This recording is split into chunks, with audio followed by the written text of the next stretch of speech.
Boy, how short is your pastor here? This is I'm gonna, should I just crouch like this? I can, okay. Seriously, can you hear me? Okay, my grandpa was a pastor, so I'm sure he'd be getting a kick out of this. He'd probably be scolding me for bringing a coffee up here, but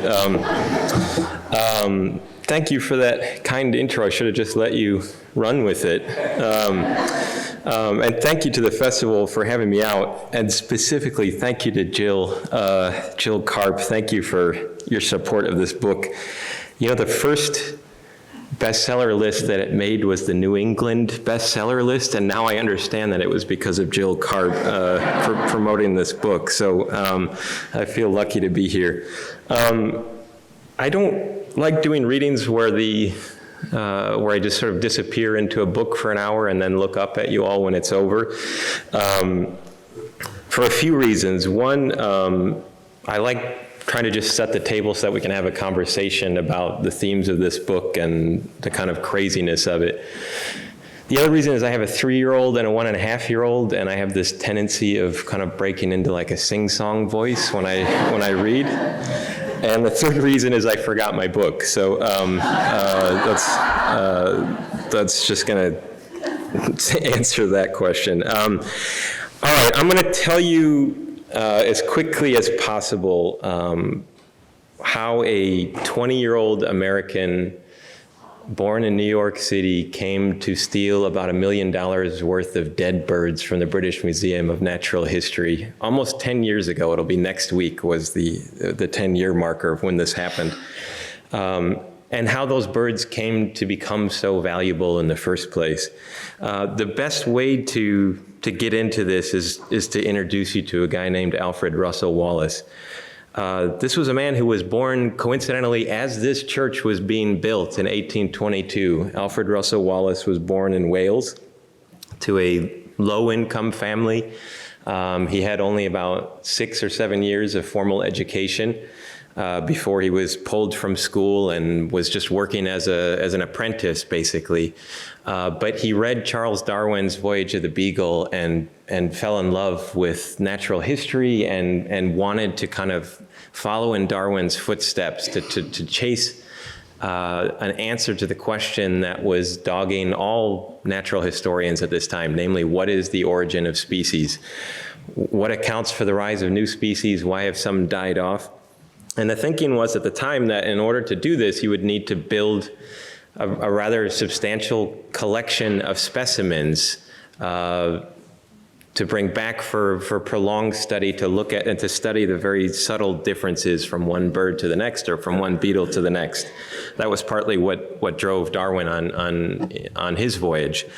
And so young Wallace, when he's 22 years old, saves up all of his money and he books passage on a ship to Brazil, and he spends 4 years in intense privation, all kinds of near-death experiences and illnesses, but he builds this career-establishing collection of specimens, 10,000 birds, thousands of beetles, pressed plants, fish skeletons. He had a small mountain of notebooks, of sketches of all the different flora and fauna of Brazil. And he loads them all up on this boat to return to London, where he's envisioning this sort of triumphant return, and he's going to come from obscurity and sort of enter into these hallowed grounds of an accepted scientist with all of these specimens that no one had ever seen before. And 15 days into the return voyage, he's woken up in his ship's cabin by a crewmate telling him that the ship is on fire. And he races to the deck and he sees smoke curling up through the planks of the ship, and the fire then bursts out. And at once he realizes that all 4 years of his collection are up in smoke at that moment. In the kind of heat of the moment, he scrambled down and grabbed a pocket watch, a sextant, and 1 or 2 notebooks, but nothing else. He barely escaped onto one of the life rafts, and he returned to London threadbare, broke, without a specimen to his name. Now, I think most of us might pack it in after this and look for a more stable job. But for Wallace, he really did something remarkable. Over the next 18 months, he wrote 2 books. He published something like 12 scientific journal articles. And he wrote his way into the establishment, which then sponsored his next expedition to the Malay Archipelago, where he spent 8 years collecting. Now, Wallace is, there's a number of books about Wallace, and this book is not a biography of him, but the reason why he's important is coming up. While he's there, he becomes the first Western trained naturalist to lay eyes on the birds of paradise. And as he sees these birds, he has a kind of epiphany where he recognizes that these are among the most beautiful looking creatures on the face of the planet, but that beauty, which could only have arisen in the kind of safe conditions that bird was growing in Papua New Guinea, in the highlands, where there were no natural predators, that beauty, if Wallace referred to it as civilized man, if civilized man ever laid eyes on these beautiful birds, they would surely become extinct because man wouldn't leave them alone. And this led him to conclude that all living things were not made for man. Now, in this instance, this time he had learned his lesson, and he had been sort of faithfully shipping back his birds, his collection, bit by bit over these 8 years. And he returned to London with a massive collection. I think it was something like 120,000 specimens. And towards the end of his life, Wallace wrote about the kind of magical value of these things. I mean, when I grew up going to natural history museums, I thought that their specimens were just the birds that you see with outstretched wings in the display cases. But in fact, there are millions of these things behind the scenes in research institutions and museums throughout the world. And Wallace is a major reason for that. Wallace described these birds and other specimens as the individual letters that go to make up the deep volumes of the Earth's history. And that he recognized that these birds held answers to questions that scientists haven't even thought of yet. And so he implored the British Museum the British Parliament to fund properly the British Museum, to have it secured, and to protect these for future generations of researchers. Many of these birds were gathered before the word scientist was even coined, before we even had an inkling of the idea of genetic inheritance, much less DNA. And so upon Wallace's death in 1913, his collection was bequeathed to the British Museum. The threats to their preservation began almost at once. Within 2 years, about 140,000 pounds of thermite bombs were dropped from German Zeppelins at the start of World War I. In World War II, Hitler's Luftwaffe hit the British Museum 28 times directly, and this prompted an operation by the British Museum and its curators to basically marshal a fleet of trucks, unmarked trucks, and in the dead of night, they secreted out Wallace's birds and Darwin's birds and others to this countryside museum in the town of Tring, about an hour northwest of London. Now, Wallace was worried about the threat of civilized man, but I don't think he realized just how quickly it would be encroaching on these birds. At the same time that he was writing that, there was this global, what became known as the feather fever. And we think that patient zero was Marie Antoinette, who wedged a diamond-encrusted egret feather into her hair. And this kicked off a kind of global fashion arms race where women were competing over how many exotic birds they could pile into their hair or mount onto their hats. This led to the single largest direct extermination of wildlife in the history of the planet, was for women's fashion. And before it seems like I'm sort of, pointing a preacher's condemning finger at women, it was also women that brought it all to an end. It was the Audubon Society had been kind of a defunct organization, but it was the two women in Boston that revitalized the Audubon Society and basically swore all new members to refrain from wearing feathers for fashion. And the attempts to pull back from the brink, from exterminating these species for fashion, is what gave rise to the modern conservation movement. The egrets that you see here are protected as a result of this. Egrets were worth 4 times their weight in gold in 1905. The first 2 game marshals that were sent down to the Everglades to protect these egrets were both murdered by feather poachers who dumped their bodies and then later admitted to what they had done, and they were both acquitted by a jury of their peers who couldn't wrap their heads around the idea that wildlife deserved protection. So as quirky as this story might seem, it really happens at a major turning point in human and in American sort of our relationship with the natural world. At the same time that women were mounting these exotic birds of paradise in their hats, their husbands, and this really originated in England, their husbands were plucking feathers from the hats and tying them in these really ornate patterns in what became known as the Victorian art of salmon fly tying. And this is there's no other word, it's just a completely absurd, ridiculous hobby. There is a single one of these flies can take 6 or 8 hours to tie. They could call for 10 or 12 different species of birds. They have fancy names like the Jock Scott and the Green Highlander and the Evangeline. And there's a kind of pseudoscience that if you're going to fish the River Usk or the River Tyne, you have to use this particular fly. Except that salmon are essentially colorblind when they're spawning. They're not feeding. They're only attacking a hook because they've just laid their eggs and they're protecting the next generation. So you can catch salmon literally with dog fur tied around a hook. You do not need to be an evolutionary biologist to understand that a salmon in Scotland is not going to be attracted to a bird of paradise from the highlands of New Guinea. Those 2 creatures are never going to cross paths were it not for mankind.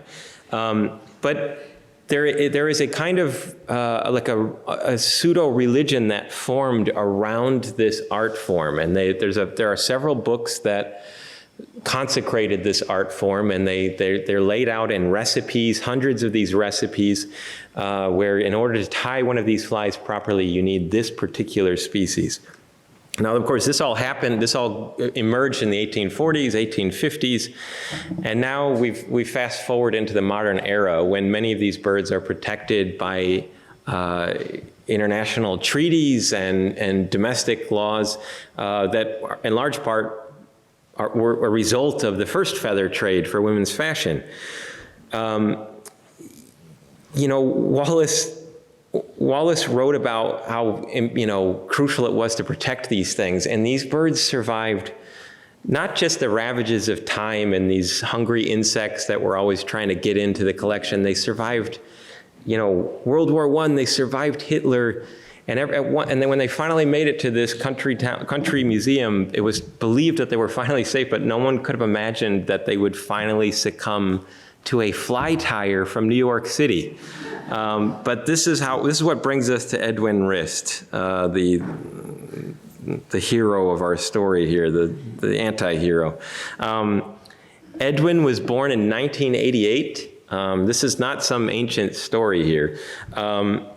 He was born in New York, raised in Hudson Valley, homeschooled. He was a virtuoso flautist. And just seemed to excel at everything he did. His parents were freelance writers, and his dad was working on a piece for Popular Mechanics, I think, about the physics of casting a fly. And as part of his research, he had bought one of these Orvis 101 videos, VHSs, like an introduction to fly fishing and fly tying. And young Edwin, when he's 10 years old, is walking through the living room as his dad's watching this thing.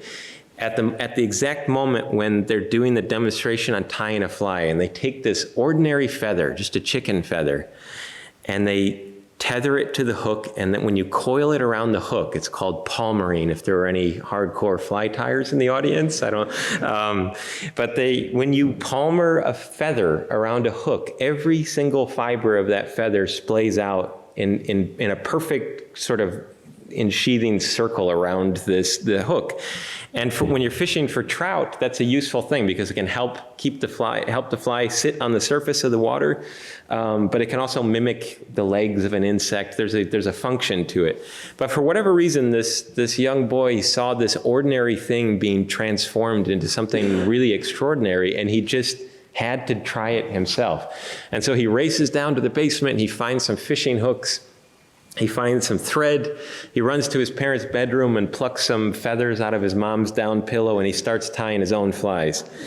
And his parents, I think like all of us would do, they nurtured his interest. And, once they realized that this was not just a one-off thing, that they had a quickly obsessed son, they took him to the local fly shop in the Hudson Valley, and he started getting lessons in tying flies. Now, in the beginning, he was tying trout flies, and for anyone who fishes, a trout fly is not a beautiful thing. It doesn't look like anything that I'm writing about in the book. They look like drab, buggy little insects, because if you don't cast something that looks exactly like what is hatching on the river, you're not going to catch any trout. So there's a fidelity to nature. When you tie a trout fly, you are inserting yourself into the ecosystem at that moment in the year. And if you don't do it right, if you don't appreciate nature, you're not going to really succeed as a fisherman. I should interrupt myself here to say that Edwin, to this day, has never fished. He doesn't own a fly rod or reel. This is just an aesthetic obsession here. But he starts tying these trout flies, and before long, he is competing in fly tying festivals throughout New England. There are such things. I have been to them. They are as nerdy as you would imagine. He still holds a record in one of the New England competitions. He tied 66 flies in 1 hour, and they were all flawless, and no one has come close to that. But it was at one of these festivals where he was wandering through this large convention hall, and he stumbled across the booth of this master salmon fly tyer. And until this point, he had never seen a salmon fly before. And he sees these beautiful emerald, crimson, canary yellow patterns. And he's just kind of frozen in his track, and he decides that he's done tying these ugly trout flies, and now he wants to do salmon flies. And so again, his parents feed that interest, and they bring him up to Maine, where he spends a weekend tying with this master fly tyer. And in the beginning, he was being taught on what are called substitute feathers, but they're just ordinary chicken and turkey feathers that have been dyed to resemble those exotic feathers from those 150-year-old recipes. But at the end of this weekend, his teacher hands him a small envelope, and he crouches down and he says, "I want you to wait before you use these things. You've got to work up to work your skill level up before you open this envelope, but that this is what this is all about." And inside the envelope was about $300 or $400 worth of exotic feathers. And from that moment, the die was set, that Edwin realized that anyone could tie with chicken feathers, but to do this right, to be a true master of this art form, you would need the rare stuff. You would need the exotic things. And so this created a kind of ordering influence or form in his life, and that he, in between practicing the flute, he'd be out doing, splitting logs in the backyard to earn $5 an hour, so that if he could save up enough, he might be able to buy a single feather for $100, but then he would get the feather in the mail from some dealer, and he couldn't bring himself to actually cut it or tie into it because it was just too valuable to him.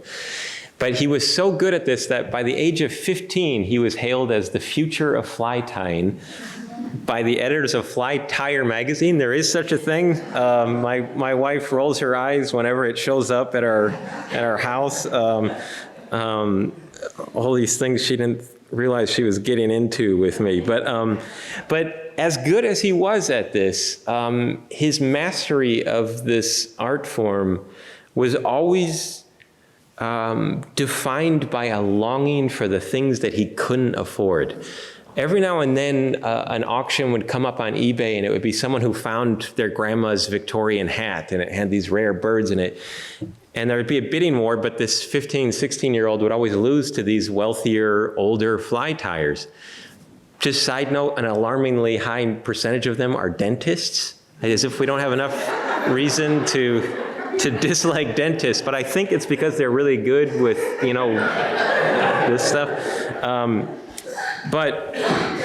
So he really, he longed for these things because he could tie these things flawlessly, but he knew, he told me at one point, it took me 4 years to get him to agree to an interview. He told me that even if no one else can tell that you're using dyed feathers, that you yourself, the knowledge of the falsity eats away at you and it's hard to bear. And so, all the while that this is happening, he's still just garnering accolade after accolade with his flute playing, and he wins admission to the Royal Academy of Music in London, one of the most prestigious institutions on the planet. And shortly before he goes over there, one of his mentors sends him an email and he says, there's this museum in England you've got to get to. The birds there will just make your knees go limp. Whatever you have to do to get in, just get in and see this collection. It's not the public part of the museum. You got to see it. So he gets to London, he writes to the British Museum, and he begins with a lie because he understands right away that if he says he's a fly tyer, that they may not let him in. And so he tells them that he's a student photographer there who wants to take pictures of Wallace's Birds of Paradise on behalf of a friend who's doing a dissertation on the Birds of Paradise. The British Museum asks him for his friend's email address so that the friend can verify, and Edwin creates an email address, sends it to the museum, and then when the museum does the verification, they're writing to Edwin. He gets access to this collection and has about 2 or 3 hours to himself it's the second largest ornithological collection on the face of the planet. There are 750,000 bird skins there. These are birds where their wings are drawn tight to the body, and they're used for research. There are something on, I think, 400,000 or 500,000 eggs alone. There are 2.5 miles of shelving of birds that are preserved in spirits. These specimens have, beyond helping us understand evolution through natural selection, and I'm sorry to be saying this in a church, I feel like something is,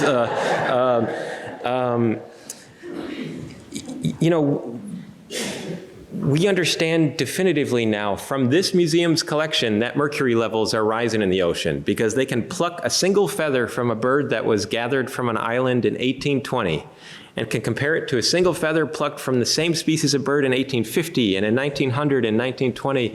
And having a collection that big allows you, and having those comparisons gives scientists the possibility of making inferences that if you just had one of these things, you wouldn't know anything about it.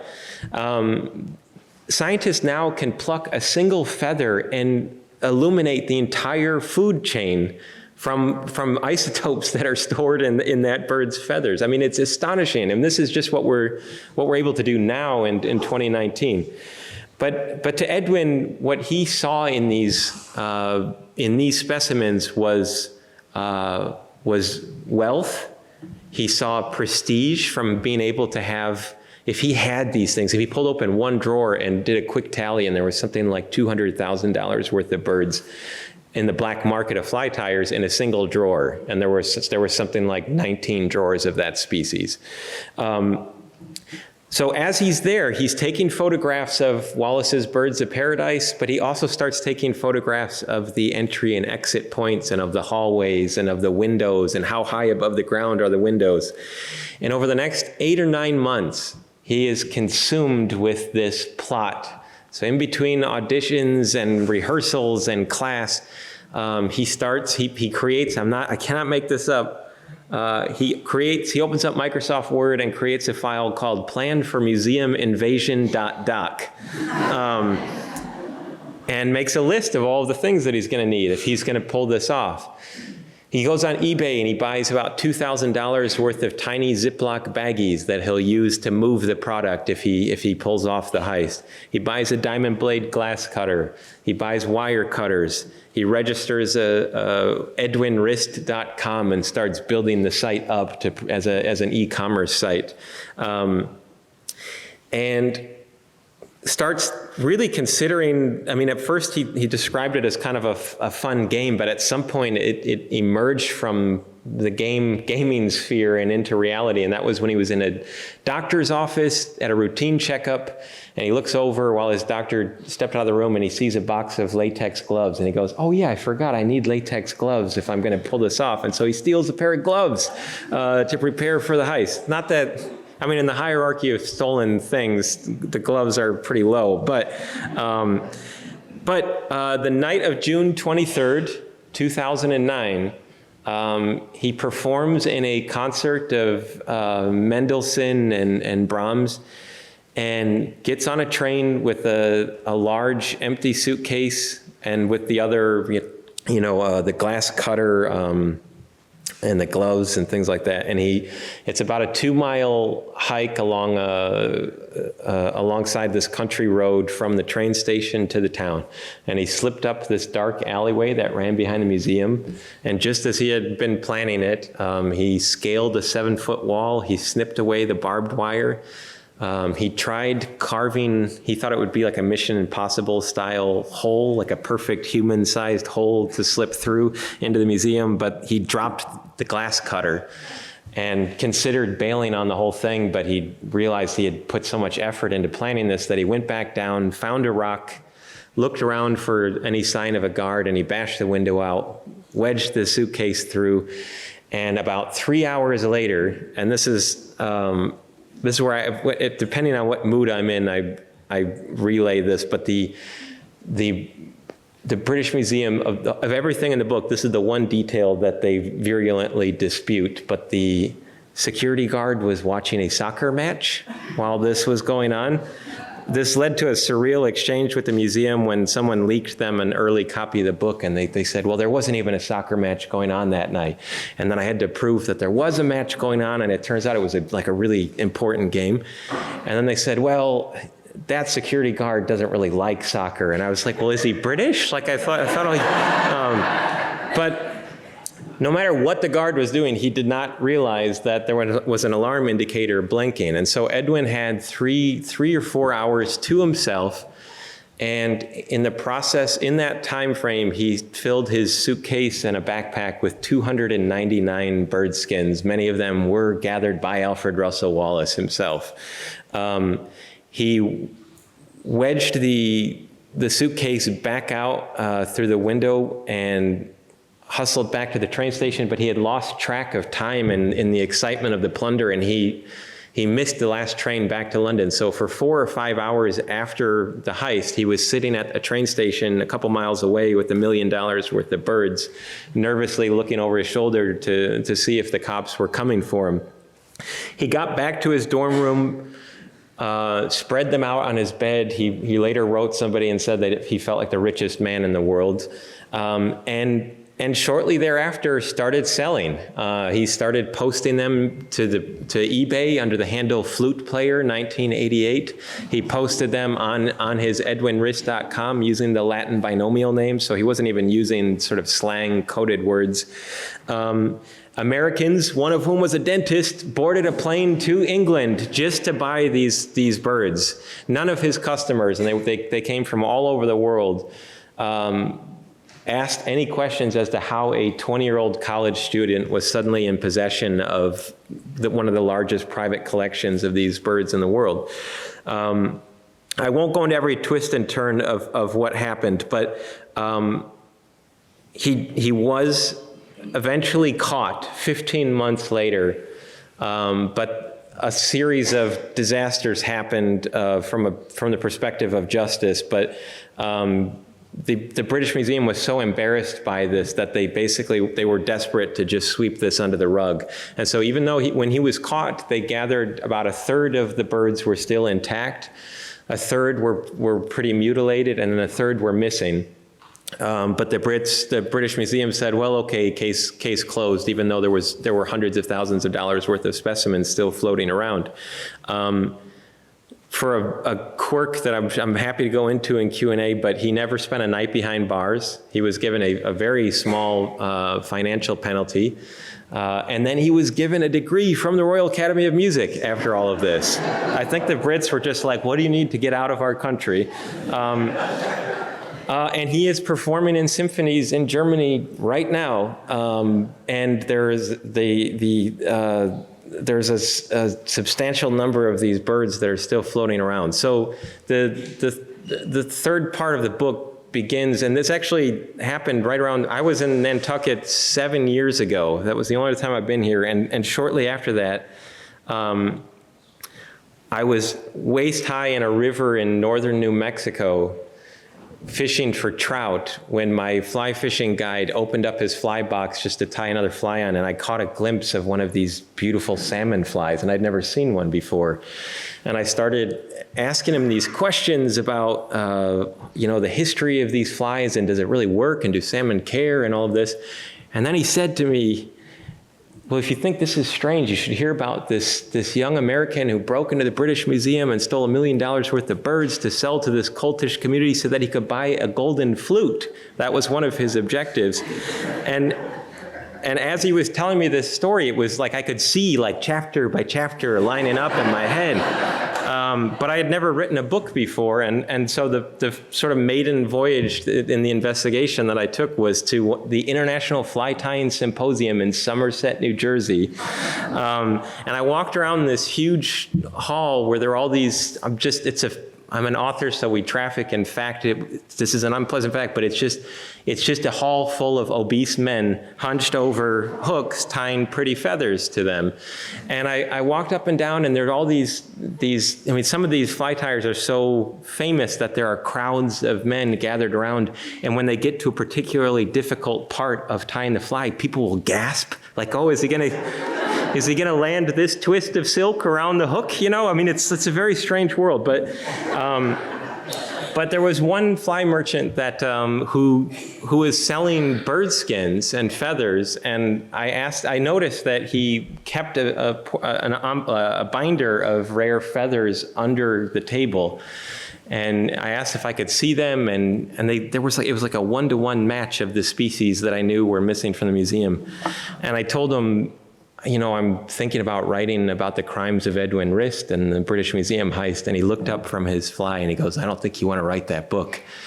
And I said, "Well, why?" And he goes, "Because we're a small, tight-knit community and you do not want to piss us off." And I'll just say that, he could not have said a worse thing to me if he was trying to steer me away from this story. And I don't normally, pull this out, but you mentioned my time in Iraq, but having lived through Fallujah, to have this guy with some feathers in his fingers giving me a threat was like, this is awesome. Like, this is going to make people in Nantucket laugh like 10 years from now, So anyway, I could go on forever, but I thought, is that enough maybe to just dive into some questions? And also I'm really grateful to you all for coming. And I always feel like I need to say this whenever I'm doing like a morning talk. I'm so grateful for the older generation because everyone my age is all hungover probably right now. So so thank you for being here. It's like a balm to my ego. But thanks.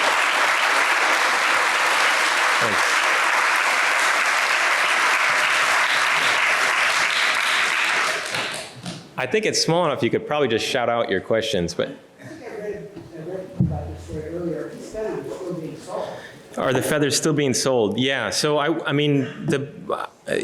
without giving away everything in the book, but I had some fairly dramatic confrontations with several of the guys who still have them, and as a result of the book, some things have been returned to the museum, but Yes, this is still happening. Since the book has come out, the value of these feathers has quintupled. The other thing that I've discovered, I'm now at 6 separate natural history museum heists that have been carried out by fly tyers. This is the biggest one, but I know the name of the man who hit 3 museums in Germany posing as a pest control operator, and he would go in and spray for bugs at night, and then he would tape priceless birds inside his coveralls before slipping out. I did the LA launch of the book at the LA Natural History Museum, and the head curator there took me over to one of their boxes or whatever, their specimen cases, and there are all these crowbar marks where somebody stole the exact same species that are so coveted. So this is still ongoing. Yeah. Was U.S. Fish and Wildlife Service at all involved in this case? Was Fish and Wildlife involved?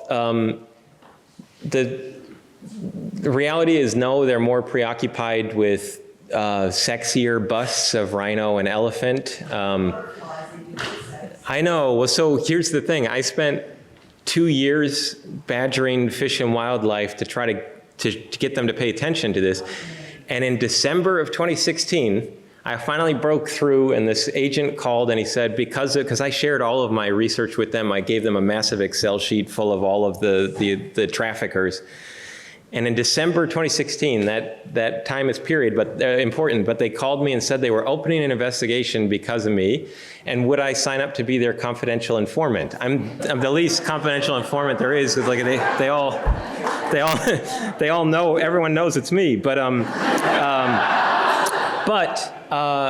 they started going undercover to these conventions and festivals, and then Donald Trump got elected. So it's dead now. It's not. They're not doing anything. Yeah. Yes. If I understood it correctly, you said that trout flies are made to resemble the active insects or flies. Yes. Salmon are not. You said they're.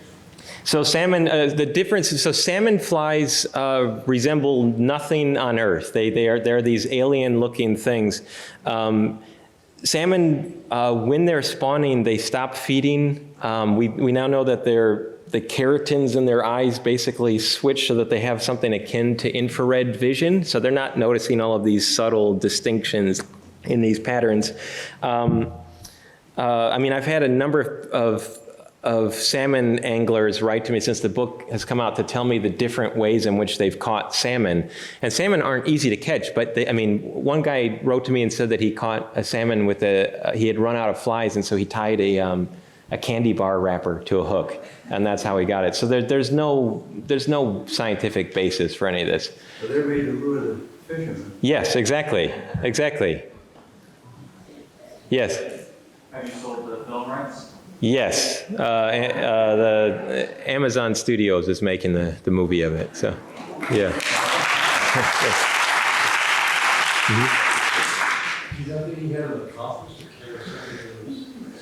So, did he have an accomplice? We'll never know if he had one there that night, because one important detail, the British Museum did not even realize that it had been robbed until 35 days after the theft.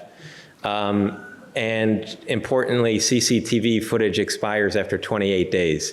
I'll never know for certain, but I'm inclined to believe that he was alone that night. But in the book, I do discover an accomplice who I confronted in this tiny town outside of Oslo, and it was this 30 hours of just badgering until there was a tearful confession and all of that. But there are other people that, there are people in the book that spoke on the record telling me, yes, I have these things and I don't give a damn. I'm not gonna, what am I saying? I'm talking like this in a church. I'm sorry. That was a quote, sorry. Saying that they don't care, and they value these things more than the museum does, and that they have more of a right to them. But depending on how you define accomplice, there's a very broad number of men that were implicated in this, and it's all men. I mean, I thought I finally found a female fly tyer, and it was on Facebook, and it was just a dude using his wife's account. So, yeah. Is he still tying flies at exhibitions? Is he still tying? Not that I know. He's not publicly tying. It's what a weird sentence. I think he knows how lucky he was to have gotten away with this, but no, he's not really active in this anymore. Yes, in the back. If they didn't find out about breaking for 35 days, how did they, what do you think, when they found Pluto? So, yeah, it's a great question. What did they think when they saw the broken glass? This is a kind of sad irony to this story. So, Wallace has always been kind of overlooked by Darwin in the history of and these men independently figured out evolution through natural selection, but Wallace has been kind of famously forgotten by it. And so when the British Museum did find the broken glass the morning after the heist, they raced over to make sure that nobody had stolen Darwin's finches. And when they saw that Darwin's birds were still there, everyone breathed a sigh of relief because they figured, what else would anyone come here to steal? And had they gone and checked on Wallace's collection, they would have found a bunch of empty drawers, and they would have known right away what had happened. So it was one kind of final blow to Wallace that they didn't check there. But yeah. Can you tell us a little bit about the personal interview you had with him? What he was like and how that all came about? The personal interview. Well, my wife is here. It's fun to be able to say it with her here. But I wrote him every 6 months for 4 years, proposing an interview. And for some reason, after 4 years, I mean, I eventually told him, look, the book is happening with or without you. I think you have a right to tell me your version of events. And so he agreed, and he gave me a very narrow window. He lives in Dusseldorf. And my wife and I had just gotten married a few months prior, and I was like, babe, we're going to Dusseldorf. And my wife is like a highly accomplished lawyer and businesswoman, but she was there to like hold the microphone during the interview. But during the run-up to the trip, I thought, okay, I've been studying this kid for years, and I feel like I know him inside and out, but I don't know some really fundamental things. Like, is he a violent person? Like, if he wanted to stop this book from happening, this would have been the moment to do it. And I'm not a very paranoid person, but I thought if there was a 3% chance of that happening, I should try to mitigate that. So I went on to Yelp Dusseldorf and started searching for bodyguards. And 30 minutes before Edwin showed up, this 6'4" bodyguard named Klaus showed up in a tracksuit. I swear to God, it looked like he had cut his hair that morning himself. And we had this plan that he gave us a walkie-talkie, and we gave him a room key, and the plan was that if anything happened, we would just have to squelch the walkie-talkie and he would come running in. And I was going to be so preoccupied on the interview so I gave MJ the walkie-talkie, and she hid it underneath this cushion on the couch next to her. And the interview was 8 hours long. And it was this incredible, it was one of the most formidable interviewees I've ever squared off against. I mean, he would see my line of attack coming 6 questions in advance. If he gave me an answer that he could tell that I knew it was false, he would change it up on the fly. And I mean, it was an incredible interview.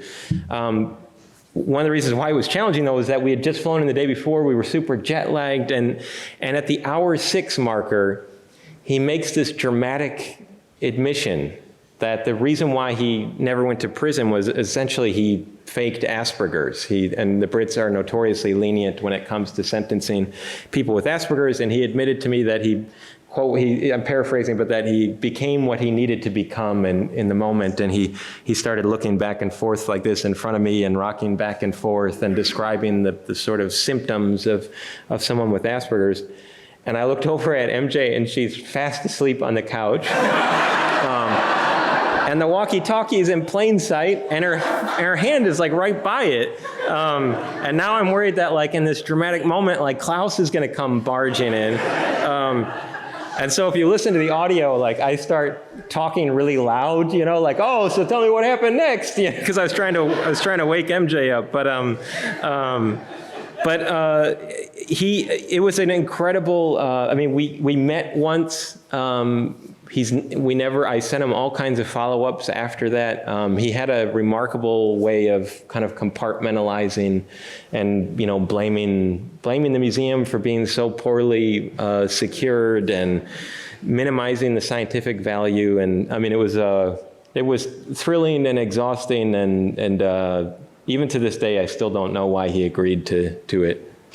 Is he a guy you would have a beer with? Yes. Yeah. I mean, I think I wrote this in the book, but in any other circumstance, I think we could have become friends. I mean, he's a gifted, brilliant person with like big interests, But in this case, I think this obsession and this need to display status and it created a kind of cataract in his vision that kept him from seeing clearly just how wrong a thing he had done.